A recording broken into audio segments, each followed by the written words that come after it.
Let's begin this hitting drill section with a 2-ball exercise with 4 players. The drill starts with 2 balls bounce hit on one side of the net at the same time. The only rule is that the initial feeds must be either cross-court or both down the line before going on to a competitive situation. The point is played out until the last ball goes out or into the net, and that last ball is the only ball which counts.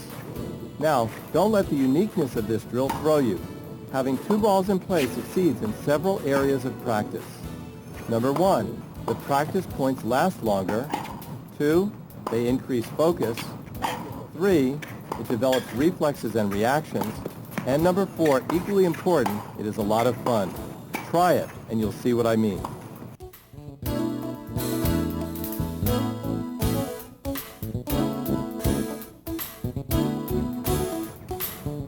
This next drill offers a tremendous skill-building opportunity for volley reflexes and control. Plus, it can prove to be a real confidence builder. After all, if you can volley a hard-hit ball like a serve, normal volleys will be child's play. The exercise is very simple. One player serves and the other is across the net standing inside the service box. Either volleys or half volleys are allowed, and games can be played with points scored for the server if the serve is not successfully returned by the receiver. The receiver scores a point by hitting the ball over the net and into the court. The other way for the receiver to score a point is on missed serves, either in the net or out. And another variation is to actually play out points with regular match scoring.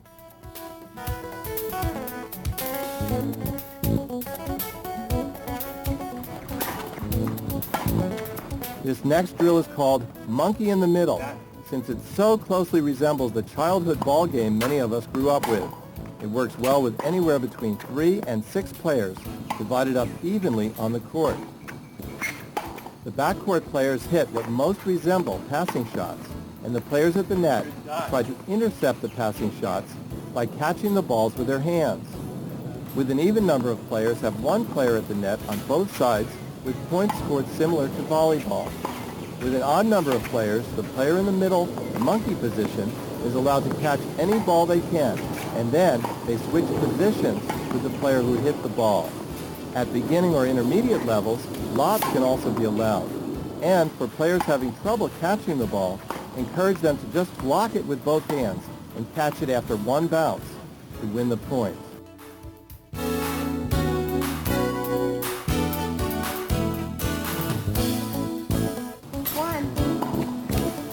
This next exercise resembles a tug of war.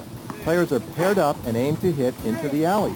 1 point is scored by each player when their balls land in the alley, and they simply call out loud their own cumulative score as they accumulate points. Games are played until one player reaches a designated number of points like 11, 15, or 21. If the alley proves to be too small an area for less experienced players, this drill also works well with any other designated area of the court. You can even handicap different level players by assigning a higher target number or smaller target area to the stronger player.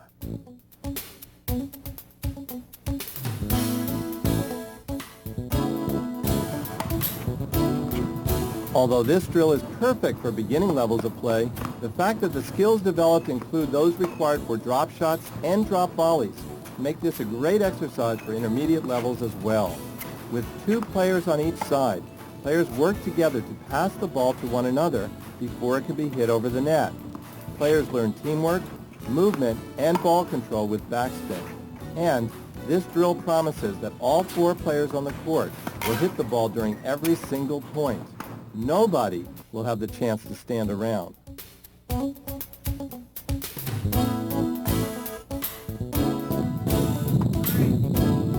This next exercise fits into the category of cooperative team drilling since paired players are working together towards a common goal. It is a great warm-up exercise to focus on net clearance and depth and works surprisingly well for a wide range of playing abilities. The rules are simple. Players start on opposite baselines with a bounce hit and work toward a certain number of consecutive hits, such as 10, 15, or 20. The only requirements are that the ball lands in the court and, after each ground stroke, each player must touch the back fence behind them. The result is that players will automatically slow down and arc the ball high over the net.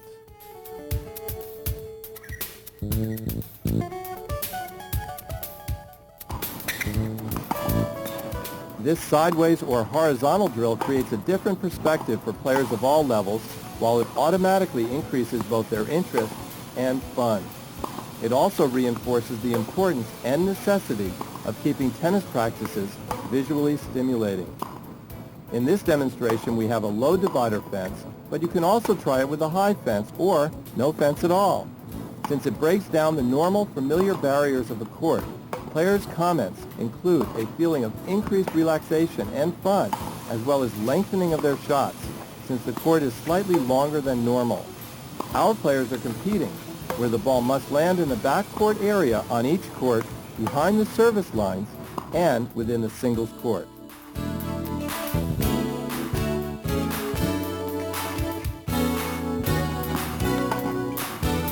After horizontal drilling, you may want to try this diagonal exercise for even more variety. This exercise adds more angles to the previous drill, and for variety, we have now paired the 4 players into teams. The rules are simple, but the court perspective makes this one a real winner. The points start with a bounce hit, and then anything goes. The balls must land in the doubles court, and with 4 players on the court, poaching and faking can make this highly competitive. Also keep in mind that with this format, 8 players can compete at the same time with 2 balls played simultaneously in both cross-court directions.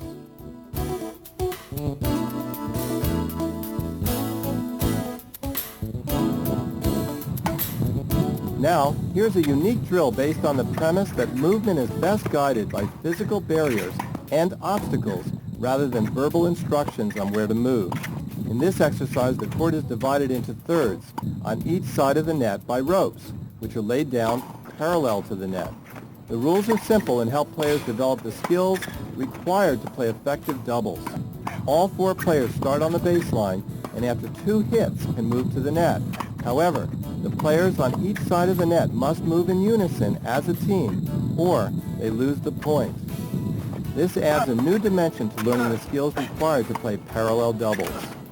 Another approach to this drill is the opposite. Have one team member designated as the movement leader. With this variation, the players are not allowed to occupy the same section of the court when the ball is contacted on their side of the net.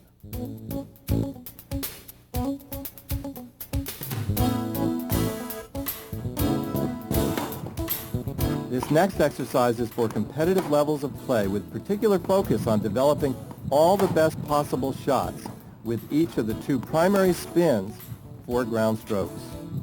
Both players start the point on the baseline with a bounce hit, and one of the players is designated to hit only topspin and the other can hit only backspin.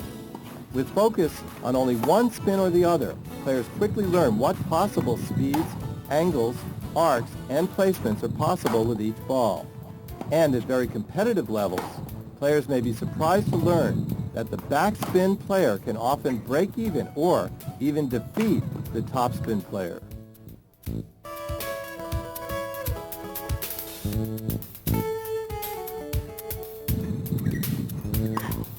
Let's finish this section with a relatively basic exercise demonstrating a practice concept called isolation drilling.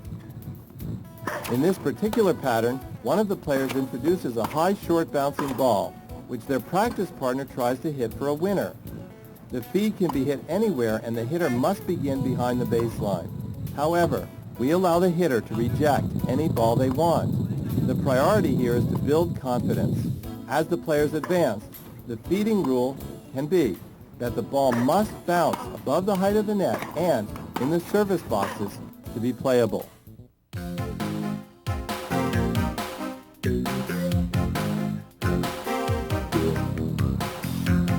Let's begin this third section with a unique virtual reality or match play exercise. Here we are favoring the server by allowing 3 serves. The purpose is to take the pressure off the server, who may either be developing a spin serve or is trying to hit their second spin serves with more pace and depth. The only guideline is that all 3 serves must be hit with spin. Of course, if they miss 3 serves in a row, it is called a triple fault and they lose the point. Here we see the server missing 2 serves and the third one goes in. If the server eases up and tentatively pushes the ball into play, the receiver can call that out and take the point. However, in this case, our player has succeeded in still hitting an aggressive spin serve.